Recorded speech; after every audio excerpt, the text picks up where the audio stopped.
Welcome, Andrew, to the greatest show on earth, Property Pro Trips, straight from the pros. Today, we are talking to Andrew Freed, who started as a project manager on the W-2, the corporate world, ladies and gentlemen.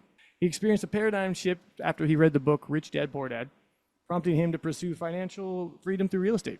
Leveraging his Boston condo with a HELOC, and I believe he might have coined the term house hacking, he strategically acquired 8 properties over 2 years, including multifamily units and syndications, employing creative financing methods. Andrew owns a portfolio comprising of 130 units with an additional 100 units under contract. Andrew emerged as a prominent figure in real estate, specializing in multifamily investments, house hacking, and syndication. Acknowledged as a distinguished figure in real estate investment. Welcome, Andrew, to the show, my friend. I'm very excited to be here. Thank you for having me. Before we get into the questions, we were talking about backgrounds and how all the folks in real estate come from a real estate trust, a rich uncle, a rich dad, and there is no way for the average person to get into real estate because they don't have a benefactor. To which Andrew said, that is absolutely untrue, and to which I attest. Andrew, if you wouldn't mind, for all those who think you have to be a billionaire to start investing, I would love to hear your take on it. So, like many of you, I started with the small trust fund. No, I'm just joking. It's only a couple million. It's only a couple million. No, I mean, like many of you, I really went after the American dream, like thinking that was really the correct path to financial freedom, going to a good school, getting a good master's, working at a prestigious organization, making 6 figures, buying a nice swanky condo in a big city like Boston. Like I did it. I made it all, right? And then come around COVID and, I read Rich Dad, Poor Dad. And, I came to the realization that like I bought this condo 5 years ago. Like 80% of my net worth was in that condo. My net worth was around $250,000. $200,000 was in this condo I bought 5 years ago. And it literally took me 10 years as a project manager, making upwards of 6 figures to save $50,000. And I'm like, at this rate, I am never going to reach financial independence. Like prior to this, I always had aspirations of being an entrepreneur, being my own boss. I really lacked the self-confidence to do that. I escaped into vices like video games. I was a big video gamer, movies, Call of Duty, like sports, drinking. I did anything I could to take my mind off of my ambition. And at the end of that vice, I literally felt empty, right? And after reading that book, I really had to like look in the mirror and come face to face. It's like, is this the person I want to be? Is this the life I want to live? So I took a chance, and I decided to take out a HELOC on my 1-bedroom condo in Boston, and I utilized that to start buying multifamily. What's a HELOC for those who might not know? A HELOC is a home line of credit. And in real estate, you have multiple ways to suck out equity or wealth out of your property. You can do a cash out refinance, is a pretty popular way, and it's tax-free. You don't pay taxes on debt. You can also do a HELOC line of credit, which is like a giant credit card. And you can also sell the property, which I highly don't recommend unless you 1031, because who likes to pay taxes, right? Not a person. And at that point, I really found bigger pockets. And I started listening to every single podcast I possibly could. Brandon Turner had a fantastic idea for reaching financial independence. He says, if you house hack 10 multis in 10 years, that's 30 units. That's enough to retire. And that seems super feasible to me, to save 3.5%, 5% down on an owner-occupied 3 or 4 family, do that every year. And by the end of 10 years, I would have 30 units. Like that seems super realistic. So that's what I decided to do, right? And I started to look for house hacks. I first started in Boston, which time after time after time, I kept losing offers, the cash offers. And at a certain point, I became frustrated, right? And I had to make a change. So my decision was I really need to focus on a market with a large concentration of multifamily. And there were really 2 markets in Massachusetts that fit that description. There was Brockton, Massachusetts, and there was Worcester, Massachusetts. So Brockton, Massachusetts is known for having the highest concentration of champion level boxers, right? It's a little rougher area, right? And the other place was Worcester, Massachusetts. Awesome. The other place was Worcester, Massachusetts, right? So I decided to move away from everybody I knew. I literally had no friends, no network out there, and I house hacked a 3-family in Worcester, Massachusetts. I closed on that December 2020.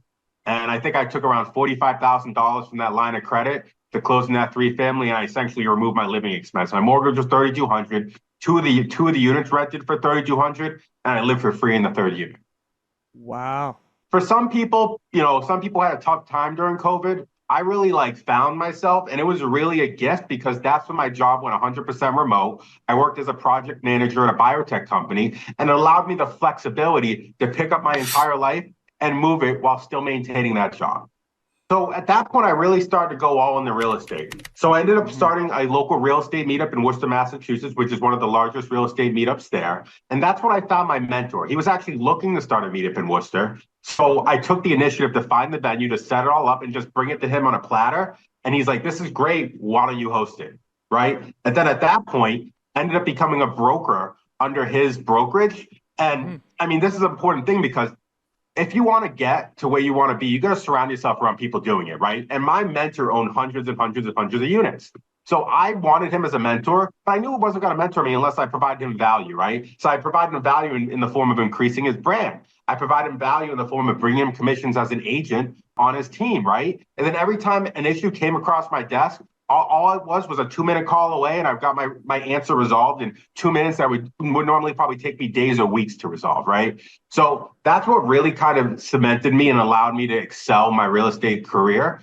But after that triplex, I ended up buying a threeplex across the road from my neighbor, primarily with that HELOC and about 20, 30K from stock.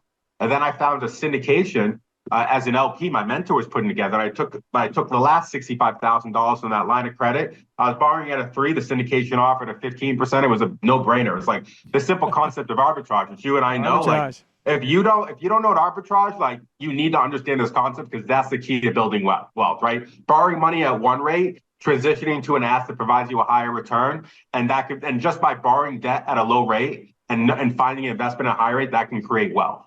We borrow money, or we get money from investors, and we transition into assets that provide a higher return than what we promised those investors, and we split the difference, right? And that syndication ended up selling 1 year later for an 89% return. Wow. Was that projected? Yeah. That's just how it went. It's just how it went. So I ended up taking that money. Thank you. I ended up taking that money, and I house hacked another triplex. So I think I'm up to 9 units, right? And then I took that money and I split a fiveplex with my buddy. And we ended up buying this fiveplex, $650,000. Current rents were around $3,500, right? So when you go for commercial loans, they lend based off the property's income, right? The debt service coverage ratio. The income of the property has to support the loan. And normally it's a 1.2 debt service coverage ratio, right? Purchase price of $650,000 with a monthly income of $3,500. The debt service coverage ratio is like a 0.6. Like, that essentially means I have to bring like 40, 50% down for them to give me a loan, right? I didn't have that. But what I did have was mentors who knew the game, right? And what he told me was, you can go to commercial lenders, you can request a construction loan. And when you request a construction loan, they actually appraise the property based off of before value and after repair value. And when they take the after repair value, they take the pro forma or market rents. So essentially the bank looked at the property and like, okay, this property can actually perform around $9,000 in revenue. As a result, we're going to base the debt service coverage ratio off $9,000. And as a result, you only have to bring 25% down. This is the first I've heard this exact methodology, and I'm curious if it's a state thing or if it's a nationwide thing. So I want to clarify this because I've never heard this strategy. So you said your mentor advised that you approach the bank not for a conventional loan, but to ask them for a construction loan, so that they would appraise it in a different manner. That's sort of correct. So it was a commercial loan, right? And when you go for a commercial loan, you can negotiate terms. And as you know, and everything's negotiable in commercial loans, right? 5+ unit properties based on the income approach. You can negotiate the amortization schedule. You can negotiate the interest rate. You can negotiate an interest-only period. You can negotiate a prepayment penalty. But you can also negotiate the bank giving you construction money to enhance the property. And when you ask for that construction money, that elicits them to appraise the value in two separate ways: before you put the money in and after you put the money in. And if they base it off after you put the money in, they take the pro forma rents. And to your question, is this nationwide? It absolutely is. I did this in a 32-unit building in Lancaster, South Carolina. Rents are around $600 per month. Pro forma was 1,000. It didn't meet the debt service coverage ratio. We asked for a $150,000 construction loan. They based the rents off the pro forma $1,000 per unit per month. Wow, that is excellent strategy for the real estate climate right now, and that's how you're beating the caps, right? I'm assuming, right? Because you're coming in with that method towards the banks. We're talking conventional lending, right? Non-recourse as well. So all this is recourse debt where I'd be a guarantor, right? But yeah, I mean that's most small multi is all guarantee, guarantor type debt. And we're talking about, do deals make sense in this market? So in my particular market, all the rents are way below market, right? So I base my rents off pro forma rents, right? And I want to make sure all of my tenants are month to month. And I want to make sure there's a plan to get them the market rent within a year, right? So a lot of newbie investors, they'll just take the current rents and they'll be like, oh, the numbers don't make sense, right? But that's not how you and I work. You and I work, we look at the pro forma where it can be, is the juice worth the squeeze? And if it is, if the pro forma rents are 30-40% where current rents are, that means if you get a really good price per unit and you enhance the property in a year, you can suck out a lot of that equity with a cash out refinance, right? And that kind of leads into like my business strategies. My business strategies, I buy value add multi between 2 to 100 units, where there's a big delta between current rents and market rents, right? I take money from investors at like an 8% preferred return, 50-50 split. And then the plan is, after a year and a half, once we get the rents to the market rents or pro forma, we do a cash out refinance. We get our investors back as much principal back as possible, removing the pref return, right? And just owning the asset at a 50-50 stake. And little known fact is, if you structure it correctly, you can cash out some investors and 1031 some investors, right? So if I have 3 investors in a deal, one can get cashed out, two can get, move on to the next deal, right? Or, there's other methods within a 1031 that not many people know about, which is called the reverse 1031, where you can identify the asset first, close on the property, then identify the property you sell, and then reimburse yourself for the down payment once you sell that asset, right? Or you could actually do an improvement 1031 where you can sell a property, allocate, $150,000 towards improving the new asset and use that money for a construction loan. So you can get a deep value add multifamily, segment some of that money for the repair, and take on a project that other people aren't willing to take on, simply because you know how to utilize these 1031s correctly. That's a very interesting strategy. So you're saying, instead of sinking all of the money that you took from the sale on the 1031 into the equity, you're saying you put most of it in, but keep back 150 in cash as a construction loan, and the 1031 will allow for that. They won't make you pay capital gains on that 150. Yeah, so you're under a strict timeline, right? So if you don't hit that timeline, you obviously have to pay capital gains on that amount of money. But if you stay within the regulations, that's absolutely correct. Yes. Do you need to spend that 150 on the renovations within the timeline, or do you just have to? Yeah, it's very regulated. Yeah, you need to spend it, or if you don't spend it, you pay taxes on it. But yes, I mean, I don't quote me on this. I believe it's like 6 months, but yeah, don't quote me on that. So okay, but that's good to know. I mean, it gets you to execute your business plan faster, for sure. If anything else, I mean, more or less, I think the moral of the story is talk with a super experienced 1031 specialist, because not all are created equal. You want to talk with a 1031 specialist that's been doing this for 20, 30 years, because there's so many creative strategies that you can use to utilize this 1031 to buy another property, right? And what I've really utilized for buying a lot of my properties have been HELOCs, or lines of credit. I've got lines of credit on 2 house hacks that I've done, right? So I house hack a property, I move into an owner-occupied loan, and if it's your primary residence, you can HELOC it up to 100%.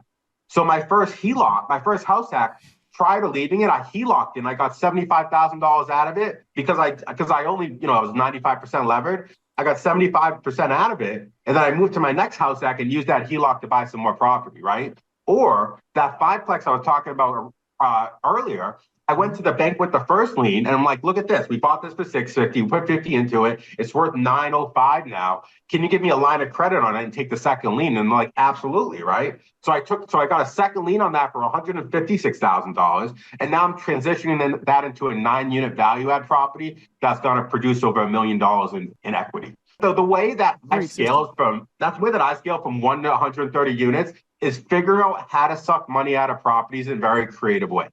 like using the property to buy other properties quickly. Correct. The velocity you're moving is, I must say, it's quite impressive. It's from 0 to 130 in 3 years is pretty. That's it. I mean, how many buildings is that? I lost count. It's so they're ranging from 3 to 12 unit properties, right? So Right. for my first 10 units, I bought myself. My next 20 units, I started hitting a debt to income barrier, right? So at that point, I decided the way to get over that is to bring on partners, right? Because when you go for commercial properties and there's multiple partners, they don't just look at my balance sheet. They look at everybody else's, right? So if my balance sheet looks like crap and I'm partnering with somebody with $5 million net worth, they don't care about me. They literally don't care about me. Right, and you're bringing them in as general partners or managing members, correct? So Yeah, that bring it. It's a joint venture. venture, just a joint venture. So for the next Okay, you go 20 joint units, venture, okay. for those next 20 units, I split, fiveplexes and sixplexes, so half or a third with a couple of people. I got up to 30 units by myself, and then that's kind of when I ran out of money and I started raising money from investors. So at that point, I found a 69 unit portfolio in New Bedford, Massachusetts, ranging across 12 properties. And we ended up syndicating that deal, 5 or 6B. And I think we raised $1.8 million. There was a $5.5 million portfolio. And it was an estate sale. So they had an appraisal in hand valuing it at $6.5 million. So day one, we were walking into $1 million in equity. It was a really good deal. Yes. And then I after love that. I scored that deal, then I ended up getting a 32 unit in Lancaster, South Carolina that I raised for. It was a joint venture for that one. Yeah, I mean, so that one was a really good deal. I think we got it for around $65,000 a unit, garden style brick in good condition. Current rents were $600, but was month to month. Pro forma rents was $1,000, right? Wow. So you don't need a fancy calculator to know if that's a deal, right? And Right. it makes sense all day. 40% rents. I mean, yeah, it's like it's not like the 1.4, 1.5% rule. It makes sense all day, right? Right. And to that point, I think that's the big misnomer in real estate is like, you need to have some fancy financing degree and some calculator to understand if a big deal makes sense. You don't have to know that. You just have to know price per unit, where's the delta on rents, how far can you get to that, and like, how far is it above the 1% rule? Because if I'm finding things with a good delta in good condition at the 1.3, 1.4, 1.5% rule, I can guarantee that thing makes sense all day. No matter how you slice it, that thing makes sense. Right, especially on a long enough timeline, right? Yeah, and there's enough juice to squeeze out of that to pay your investors and pay you, right? Because as you know, when we're raising money from investors, the deal has to be juicy enough for it to make sense for both parties. What is your exit strategy with these properties? Are they long-term holds? Are they 5-year holds? What are you looking at? Do you have patient money, or are these investors who want their money back out in like 3-5 years? So all of my business plans surround around, I'm a project manager by trade, so I'm really good from an asset management and operations standpoint. You're in PMP as well. That's right. Well, we have our PMP degrees. We are certified pimps. I didn't say it. I was about to. I just tell my wife, I'm going to the pimp concert. I'm going to the pimp conference. Everyone who's listening, PMP is Project Management Professional Certification. The acronym's PMP. So inside nerd jokes. Yeah, I lost my train of thought. There's only one other person I've ever known to get that, unless I'm at a conference.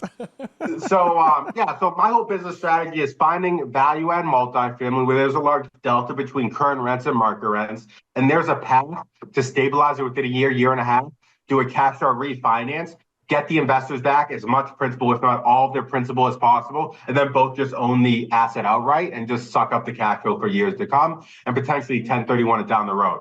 I'm a buy and hold investor. I think I've only sold a couple assets, and now it's because it was part of a syndication. That was the business plan. But other than that, I've kept everything that I bought so far. In my opinion, as you should, right? It's like you never sell your real estate unless you're going into something larger. Exactly. Once you get in, you're in. That's that first deal. That's the nightmare. Hard anyway. That was awesome. So one question out of that, because this was the hardest part for me, because I had the big time imposter syndrome when I was making those first phone calls to raise capital. I'm like, I can't buy this on my own, and I need to go ask for money. My gosh, I've never done that. And a lot of money, like not $10. You're talking $100,000 each investor, because in California, real estate's twice the price. We're like $230 a door over here in like C areas. So what was it like that first time calling? Like, was it easy for you? Did your mentor help you? How'd you get yourself going? Like, how did that first call go, and how did you first approach your first investors to your first syndication deals? Well, prior to my first syndication deal, I've done it all with my own money, right? So Right. no ifs, ands, or buts. It was as awkward as I possibly could. I've never took money before. I took pride in being self-reliant, right? I really took a lot of pride in that. I'm a project manager like you. We're very accountable people, right? Right, of course. So yeah. But the strategy that I really took was I made a list of everybody that I knew that would invest, and I made it a goal to reach out to 3 people a day. I think for my first syndication, I ended up raising around $500,000, which I thought that was pretty good for my first go around. And combined with that, we did a webinar, and we did like a slide deck, right? We did like an investment package, hired a syndication attorney to make sure we were complying with all the rules, right? And yeah, we just started raising. But that was honestly one of the most challenging parts. Like, I got brought in the deal because at that point I was on bigger pockets. My buddy found the deal. He found an amazing deal, but he had no means of closing it. So he thought about me, because I was known as the multifamily guy, right, in my area. And he brought the deal on me, with my role being primarily to raise the capital. So I put my name on the line to raise the capital, right? Come around 3 weeks before close, me and my main partner, Zach Gray, we ended up only raising about $1 million, and we needed to raise $1.8 million, right? So at that point, we had to make a decision, right? Do I want 100% of nothing? Or do I want something of something, right? And at that point, thankfully, I had a really good network, right? I ended up calling my mentor. Within 4 phone calls, he raised the remaining $800,000. Obviously, gave him a good chunk of equity to do that, but we ended up closing the deal, right? Phone a friend. I mean, phone a friend. Yep. And it worked. It worked out great. Fantastic partner. Learned a ton from him. And honestly, we have an all-star team, and those and that syndication is going really well. We ended up buying 12 properties, and we took a hybrid approach, like half fix and flip, half buy and hold. So essentially, it's 12 properties encompassing 69 units. So what we're doing is we're selling off the smaller properties, the 4 to biplexes, to retail investors, and getting the max price per unit, getting our investors back their principal as quickly as possible, because that increases the return if you get their principal back as quickly as possible, while keeping the larger properties and stabilizing them, because they have a better cash return. Because it's like, obviously bigger buildings perform better than smaller buildings, right? You said something in there, though, that I wanted to point out to our listeners. Is 0% of 0 is 0 on your first deal. So I know people that are like, well, I'm not going to make any money off. I'm only going to get 10% equity after all this work, but you have 10% of something you didn't have before. That's how I explain. Like, that first deal, you do whatever it takes to get in there, and you do all the work and do as much as you can. If you end up with 10% equity, well, now you just made, guess what? A whole bunch of friends. Yeah, I mean, it's your point. I think a lot of people only think about the monetary benefit, right? But there's so many benefits outside of the monetary benefit, right? Like, yeah, maybe a lot of my equity got cut off, but I built up a ton of credibility. I built up a ton of trust. I built up a big network willing to give me money now that they see I've done these larger deals, right? So I built up a ton of network capital that wasn't there before. So I'm so happy I did that deal, not because of the monetary benefit, because of the network capital that I created in that deal. And then you can combine that cost seg with cash out refinance, which is also tax free. You don't pay taxes on debt, right? Yeah. And then maybe when you suck out all that depreciation, at that point you can 1031 to another property, do that cost seg all over again. Start it again. Do a cash out refinance, pay no taxes on any of that. Right. And you just right? So I mean, the amazing thing about real estate is, like, $250,000 in real estate to me is the equivalent of a doctor's salary who makes $400,000, because it's $250,000 in real estate. If you play it right, is post-tax money. Like, doctors, they pay a 45 to 50% tax rate. Their $400,000 gets reduced to $200,000. Who would you rather be in that scenario? The real estate guy who makes $250 or them making $200? Right, you're working on those right, and you're working for the government or less. Yeah, hourly. No, I 100% agree with you. So, COVID was literally it was COVID is how you got involved in real estate, right? That was like kind of the aha. You read someone recommended you the Rich Dad Poor Dad book, and you're like, I'm going for it. That's how it went? I literally tears were going down my face reading Rich Dad Poor Dad, realizing I've been doing it wrong for the last 30 years. I'm figuring this I got out it now. wrong. I got it wrong, Ma. I I'm got it starting wrong the over. whole time. And I mean, that brings up another point is like society intentionally teaches us the wrong way to do finance. They teach us to hold our So money in a true. 401k, give it to somebody for 30, 40 years, Put it in never a look at savings it ever account. again. Yeah. Meanwhile, they're taking points on it every single year. Put all of your money in your primary residence where it provides you zero return on net worth. The key to financial independence is getting a good return on your net worth. If you have $1 million net worth and you're getting an 8% return on that net worth, that's 80 grand a year, right? But if you have $1 million net worth and all of your money is locked up in 401k and your primary residence, you know what your return on net worth is? Zero, right? Your path to financial independence is not even possible at that It's point. dark and stormy. Unless you do what I did, you take out a HELOC, you take a loan against your 401k, use that to buy cash flowing assets, businesses, real estate, whatever can provide you cash flowing assets, then there is a foreseeable path to that. Completely agree. It's that first step, right? Like, I'm going to take out a HELOC and buy an apartment building with this because the bank's like, oh, you could use this to improve your house. Like, well, of course, I'm going to use this to improve my house financial situation. Right? I mean, so you're going to go use it for real estate, but then you're going to pay variable interest rates on that, and that scares people.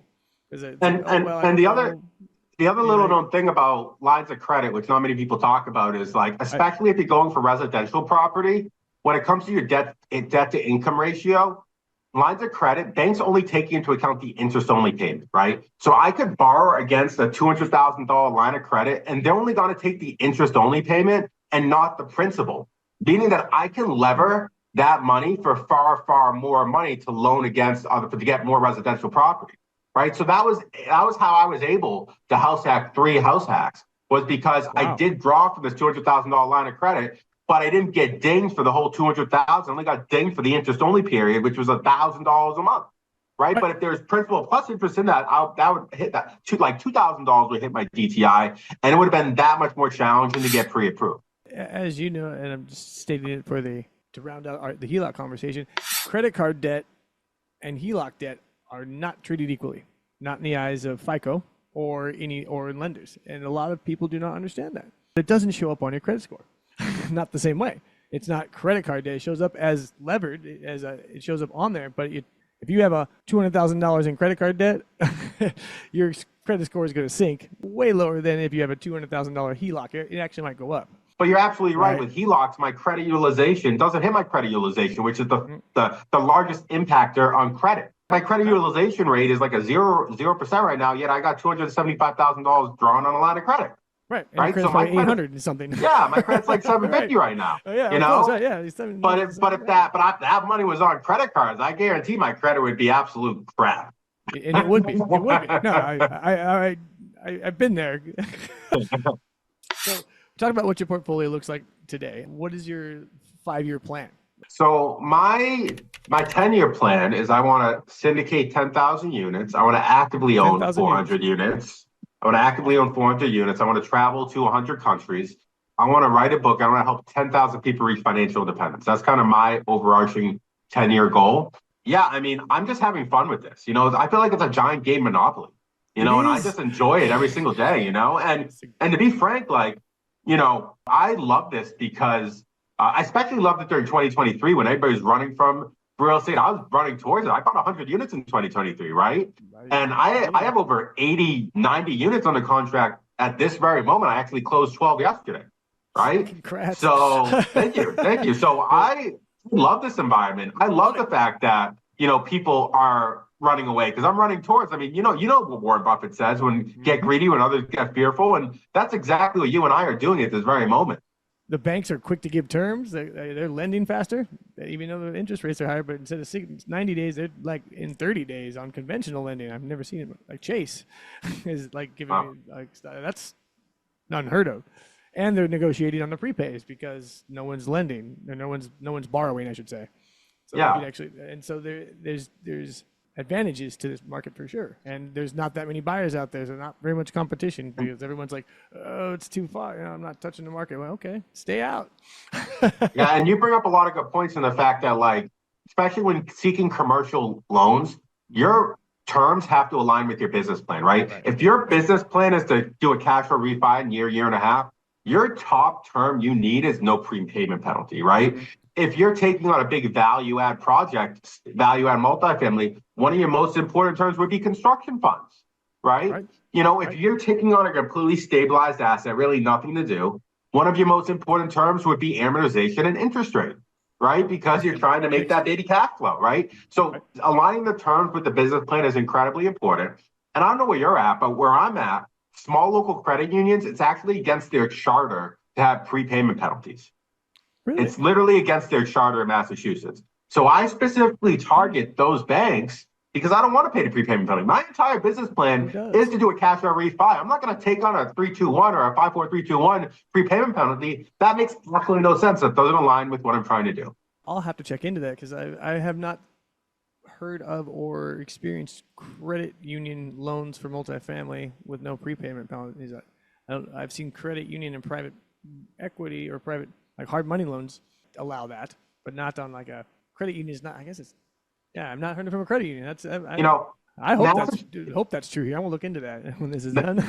Massachusetts has very competitive commercial loans. So many banks around here Really? lend on commercial properties. I know there's other parts in the nation that that's not the case. Like I bought a 32 unit in Lancaster, South Carolina. I think we called like 50 banks and we only found one bank that would give us construction money.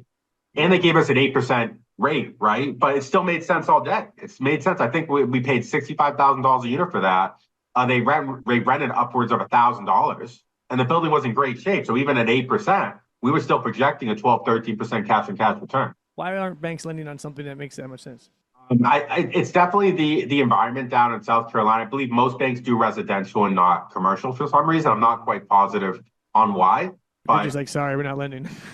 yeah, Sorry, we don't yeah. do that. Or they're like, oh, you got to bring 40% down. And I buy all my stuff at 25% down. So I'm like, I ain't bringing 40% down.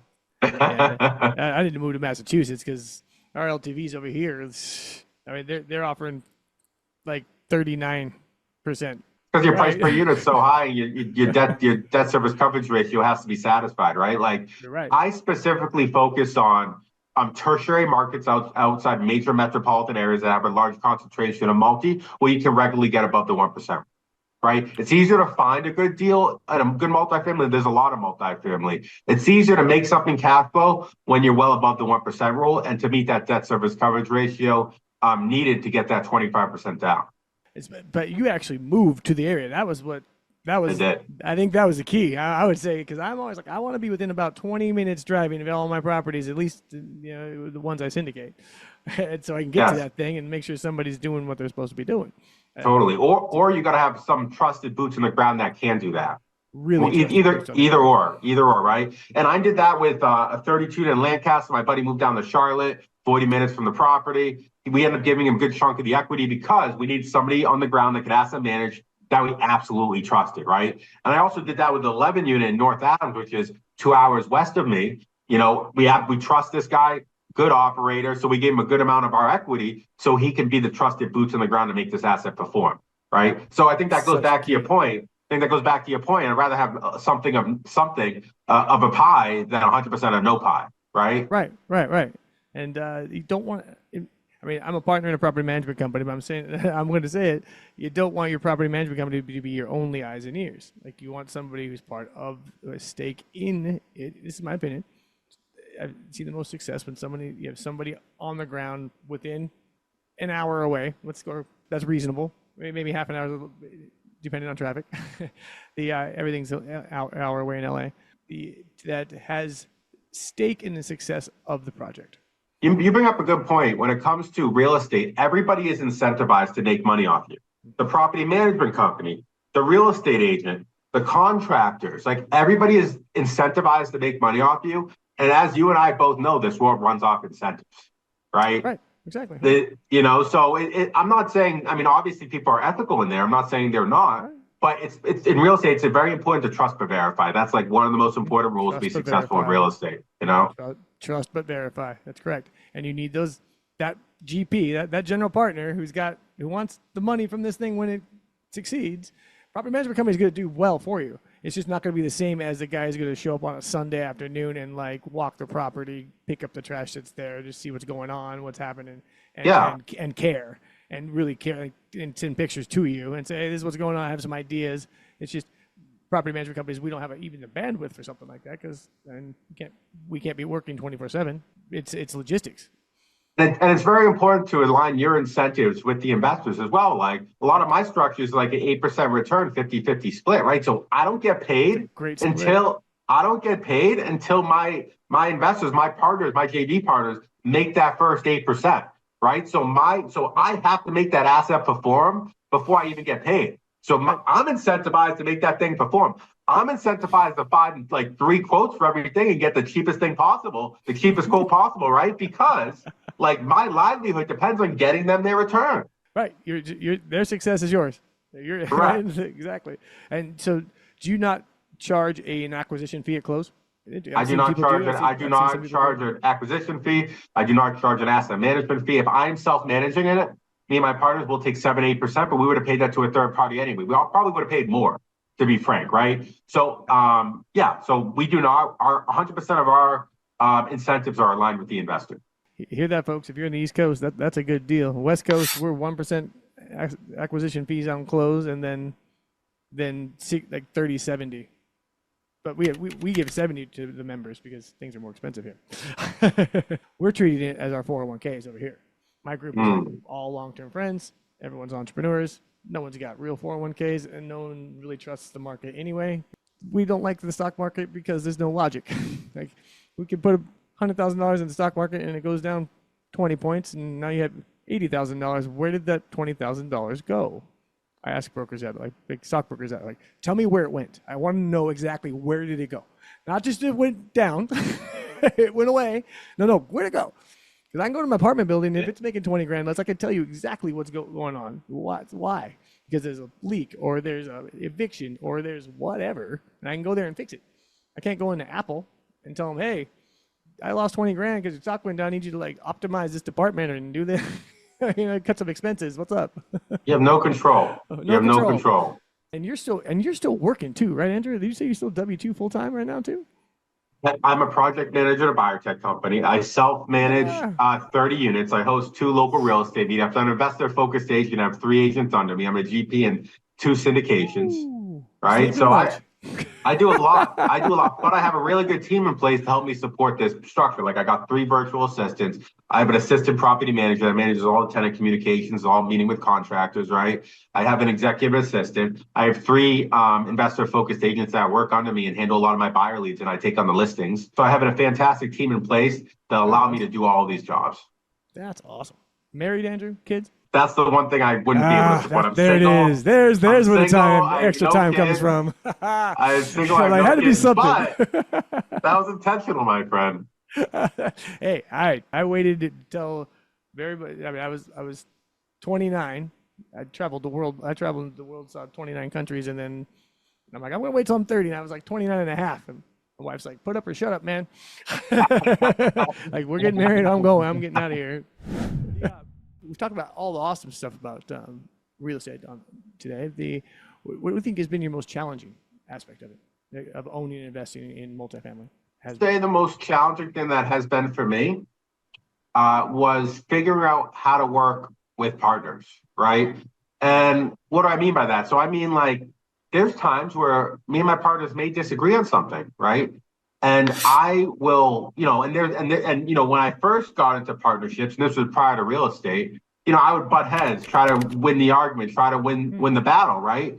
And I came to the realization, especially when I got into real estate, that sometimes it's better to let your partners win that battle and you win the war. If that keeps the relationship strong, like, let them have it. It's not worth it. It's not worth damaging this partnership for that one situation. I think a lot of real estate investors, they let their ego and their principle get in the way, and it really hurts them in the long run. Like one of my first triplexes, I split 50-50 with somebody. We butted heads a lot because we wanted to manage this asset in a different way. If I'm going to partner with somebody, I have to have shared values. I have to have shared ethics. We have to be on the same page originally, because if we don't have shared ethics, if you're not strong in ethics and values, then we're not a good match to partner. Simple as that. It's a very good point. Set up your expectations, right? I'm just repeating this for clarity. Set your expectations with your partners before you get in bed with them. It's like having Correct. premarital counseling for those. Make sure Totally. that we agree on when this begins, what's going to happen in the middle, and at what point does it end, or does it not? Totally. And how fast. And I learned that from watching other people do that. That was one of those ones like a smart man learns from his mistakes and a wise man learns from the mistakes of others. I just saw that happen with too much. I'm like, all right, I'm going to tell all my investors to get them ready before I even have a deal. So this is what I'm thinking. would you want to hold this for like 30 years? And everyone's like, actually, yeah. Because in EO, we're all entrepreneurs and most of us don't have real 401ks or don't trust it, or we trust in ourselves more than we trust in anything else on our ability to problem solve and make money. We don't want a 401k to do it. So we're like, well, best thing to defend against that is real estate. What are you seeing in the Boston real estate market that is shaping the future of the multifamily where you are? Lack of housing.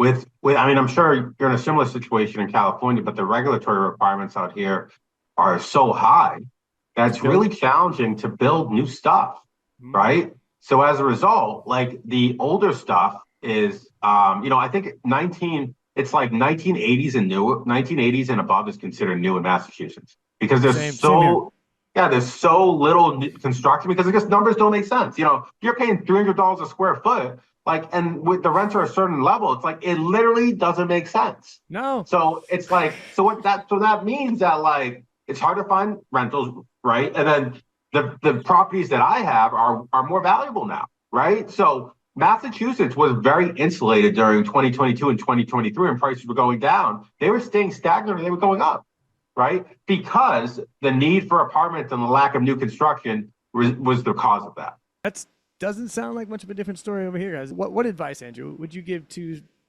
someone interested in getting into the syndication space? Let's call it that. Let's be specific. Like if someone wants to, they don't have enough money to buy a fourplex because they don't have family money like that, so they're going to need to syndicate. Where would you have them start? I would just have them start by showing credibility and investing their own money in the deal, right? And what I mean by that, so it's like you find a 5 or 6plex, you can joint venture that. You can split it with 2 or 3 buddies, right? Start showing the world what you're gonna do and share with the world. Put it out in the world. And once you start building that credibility, once you start building that brand, people are gonna want to give you money because they see your success. But nobody's gonna want to give you money if you have no track record. You gotta create a track record to be able to raise money for these deals. How do you create the track record when you don't have one? There's multiple ways. You can move to a market where you can house hack like I did, right? Or you can invest out of state. Or you could joint venture on a 5 or 6plex with 3 or 4 or 5 buddies. Your willingness to move to the middle of wherever, where nobody is, and no friends, and no connections, and that's where you buy. That's some grit to do that. I mean, there's not too many people that would. I didn't only move out to this place. I became one of the top investors in this place. I host the largest real estate meetup. That's crazy. How big is the town, right? It's a small it's like 250,000 people. Yeah. I became an investor-focused brokerage, work with only investors. I'm well known in this area in a matter of 3 years because I put the work in, because I put the reps in, and because I did things that others were unwilling to do. Question 1, rapid fire round. If you had to describe your investment strategy in one word, what would it be? Opportunity. Question 2. What's one travel destination on your bucket list? Tokyo. 3. What recent tech innovation do you see making the biggest impact on real estate? Virtual assistants. They're a freaking game changer. What really allowed me to grow in real estate was figuring out what takes energy away from me and putting people or systems in place to get that away from me and put it on somebody else's plate, as well as taking away low dollar per hour tasks. And virtual assistants are fantastic at doing that. And if you're not using virtual assistants in your life, you're missing out. I pay them $5, $6 an hour, which is fantastic pay where they are in the Philippines, yet they take so much off my plate that I literally can't imagine my life without them right now. What's the one tech tool or app that is essential to your everyday business? I mean, there's a bunch, right? I'd probably say Google Drive. Just being able to collaborate and share documents on there and share underwriting and have a shared folder for all of your business documents, your SOPs, your leases. It's incredibly helpful for growing your business. I also like ChatGPT. It helps you. I don't use it to write things for me, but I use it to edit. right? Like, I use it to, I'll do the draft for an investor communication. It'll make it sound pretty, right? It saves me, 30 minutes, an hour on just basic communications, right? So, those are kind of some of the systems that I leverage to save me time. Favorite book of all time? 7 Habits of Highly Effective People by Stephen Covey. That book is incredibly useful, not just how to be effective, but how to live a great life. Last question. This one's open-ended. What would you like to share with the world who's listening? Say like, me and Trevor, we're nobody special. We're just like you. We're just like you. Like all you really need to do is you just need a burning desire for a dream. You just need a laser consciousness on that dream and that vision. Go after it and let nothing stop you. And if you have that laser consciousness, anything is possible. That brings us to the end of our show, Andrew. Thank you for coming on and spending your time with me. I do appreciate it. Thank you for having me. Appreciate the opportunity. Anyone in your area that comes across this, how do they get in contact with you? What's the best way if they're interested in like knowing more about your syndication deals?